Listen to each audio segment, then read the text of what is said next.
Passion passion passion প্যাশনটা আপনার থামতে দেবে না, পুশ থামতে দেবে না। প্যাশনটাকে প্রতিনিয়ত পুশ করবে যে আজকে এটা করো, কালকে এটা করো, নতুন কিছু করো। এর মধ্যে অবশ্য অনেকগুলি প্রজন্ম চলে গেছে, মিউজিকের জনরা বা ক্যারেক্টার বদলে গেছে। যেটা হয় আমাদের একটু, আমি যে মিউজিক করি এটা তো একটা গ্লোবাল ওয়েস্টার্ন মিউজিক। এখন আর ওয়েস্টার্ন মিউজিক বলি না, ওয়েস্টার্ন মিউজিক ওয়েস্টার্ন নাই, এটা গ্লোবাল মিউজিক। তো সুতরাং ওই সারা বিশ্বে যে মিউজিক হচ্ছে সেটারই ধারাবাহিকতা আমরা মিউজিক করি, সেটা ঢেউ আমাদের তীরে এসে পড়ে এবং সেভাবে মিউজিক করি। আমরা যখন শুরু করেছিলাম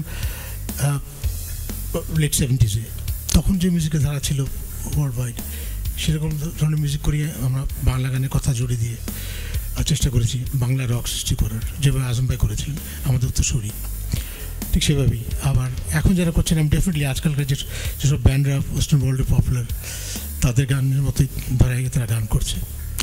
আর গানের লিরিক্স তো ডেফিনেটলি তরুণদের মনের কথা হয়, এটা তো একদম তরুণদেরই সঙ্গীত।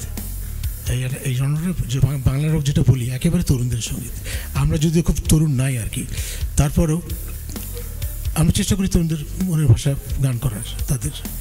তো এখন তো তাই হচ্ছে, যারা এখন গান করছে, পারফর্ম করছে, গান লিখছে, সুর করছে, তারা তো তাদের গানের কথাটা তরুণদেরই মনের কথা বলছে।